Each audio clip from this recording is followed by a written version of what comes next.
Quem controla Hormuz tem sido uma das questões que dominam a guerra do Irã nos últimos meses.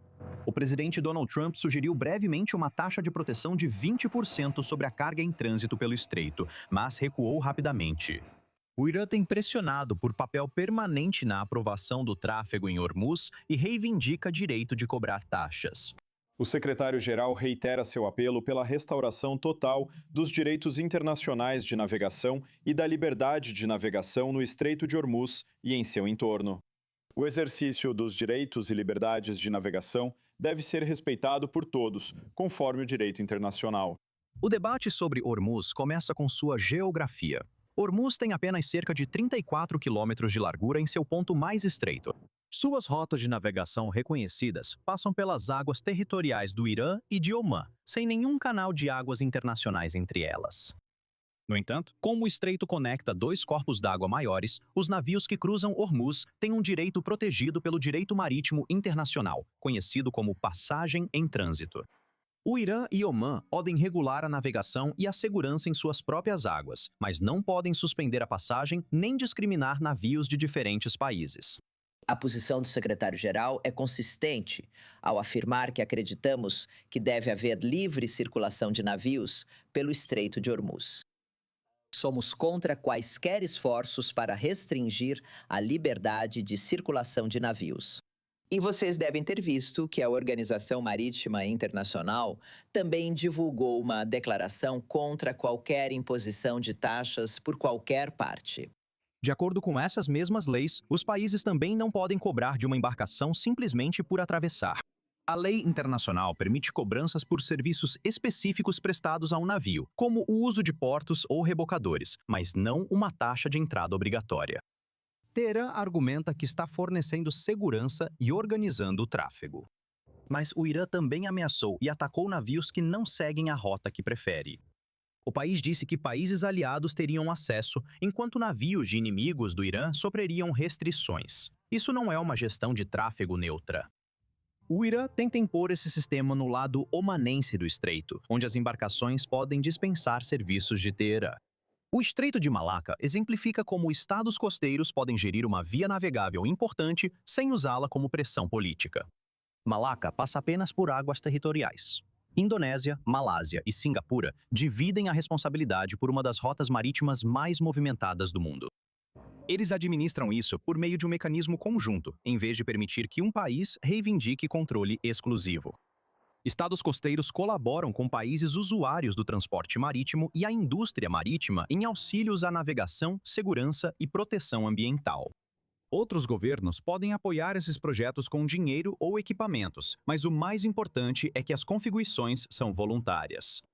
O Irã parece desejar outra versão desse modelo.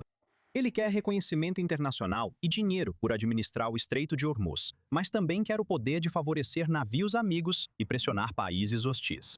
Isso daria a Teherã os benefícios de um acordo internacional, mas sem o controle compartilhado ou acesso igualitário do sistema de Malaca.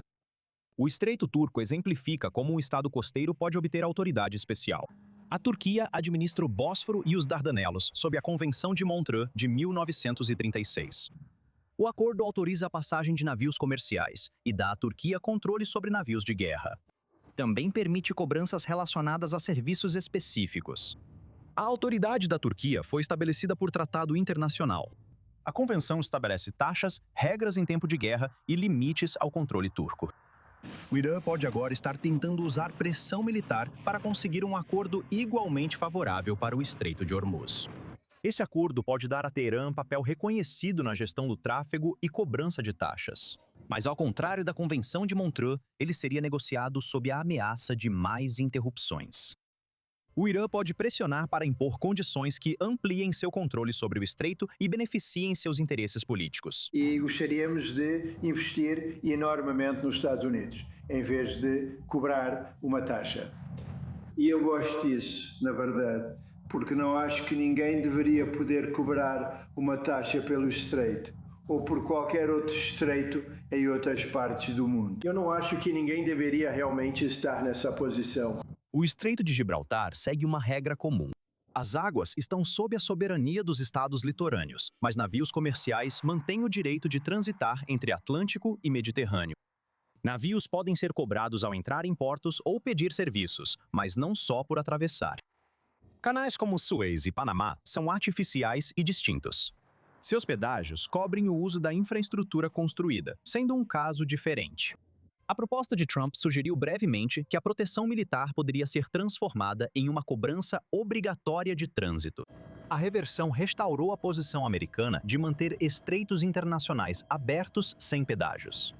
Enquanto o Irã busca formalizar um controle maior sobre Hormuz, suas negociações com os Estados Unidos expuseram um grande obstáculo. Chegar a um acordo no papel pode ser mais fácil do que implementá-lo, especialmente enquanto os ataques iranianos a navios continuam. E o alerta desta noite é que o mundo pode ter apenas semanas e não meses para reabrir totalmente o Estreito de Hormuz ou enfrentar uma nova crise na economia global. A chefe da Agência Internacional de Energia afirma que a interrupção já afeta petróleo, gás natural, fertilizantes e outros embarques essenciais. Economias mais ricas podem conseguir absorver essa pressão por um tempo, mas países da Ásia, como Índia, Paquistão e Bangladesh, talvez não consigam. Para falar sobre o tema, recebemos Gina Cohen, especialista em gás natural no Mediterrâneo Oriental. Gina, obrigada por participar da i24 News English hoje à noite. Aqui temos esse alerta da AIEA, ou melhor, da AIE, desculpe. Eles dizem que o mundo tem semanas, não meses, para reabrir totalmente o Estreito de Hormuz. Mas quais países vão enfrentar primeiro a maior escassez de gás natural? Onde isso realmente importa? Bem, a maior escassez realmente vem da Ásia, porque a Ásia recebe a maior parte do seu gás, talvez cerca de 80% do seu gás, do Estreito. A Europa obtém só cerca de 8% do seu gás do Estreito.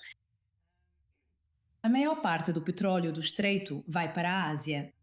Então, é um grande problema. Todos os países a leste de Suez, a leste de Hormuz, estão em uma situação muito mais complicada do que os países a oeste de Hormuz. A principal questão é que, como a guerra já dura cerca de 5 meses, o estoque, as reservas de petróleo foram reduzidas. No início da guerra, quando começou em 28 de fevereiro, havia grandes quantidades de estoques. Os países liberaram seus estoques, incluindo os Estados Unidos, que liberaram seus estoques. Agora esses estoques foram muito reduzidos. Nos Estados Unidos restam só cerca de 319 milhões de barris de petróleo. E não é possível esgotar completamente, pois são necessários cerca de 150 milhões de barris para proteger as reservas e evitar o colapso. Então, sim, a Agência Internacional de Energia está fazendo um grande alerta de que estamos à beira de ter apenas mais algumas semanas de estoques e suprimentos disponíveis antes que muitos países possam sofrer muito, muito seriamente. Existem alternativas, então? Você até falou do Mediterrâneo Oriental. Eles conseguem substituir o gás do Golfo de alguma forma? O fornecimento em todas as outras partes do mundo é simplesmente muito limitado para preencher essa lacuna. Bem, infelizmente e felizmente, porque no futuro sim fala-se muito sobre o Mediterrâneo Oriental poder substituir parte do gás, não do petróleo, mas parte do gás no futuro. Mas para que isso aconteça é preciso construir novos gasodutos. Um projeto que já foi iniciado há alguns anos e pode ser retomado ou pode ser contornado, dependendo muito de como Israel lida com a questão, é um projeto chamado IMEC. É para ligar a Índia, a Arábia Saudita, os Emirados, a Jordânia, Israel à Europa. Mas para isso, você precisa da boa vontade da Arábia Saudita. E se isso não avançar, então esse projeto pode ser contornado e pode ir mais ao norte, em direção à Síria e à Turquia, e pode contornar Israel. Israel precisa lutar com força e ser proativo para que esse projeto aconteça. Outro fator para a relevância do Mediterrâneo Oriental é que Israel já vendeu todo o seu gás excedente ao Egito. E o Egito, um país com 110 milhões de pessoas, cuja produção diminuiu, mas cujo consumo de gás não diminuiu nada em relação à sua própria produção, está absorvendo todo o gás israelense e todo o futuro gás cipriota. E esse gás está ficando no Egito. Então, se Israel tivesse feito um pequeno projeto para uma liquefação offshore, um projeto de liquefação no mar chamado FNG, talvez esse gás pudesse ter ido para a Europa ou para a Ásia, mas ainda não chegamos lá. E agora estamos repensando essas questões. Estamos avaliando se investimos apenas no mercado egípcio ou buscamos outro projeto para recuperar nossa relevância. Um alerta forte e é interessante ouvir também como Israel se insere nesse futuro. Gina Cohen, obrigada por estar conosco na i24 News English.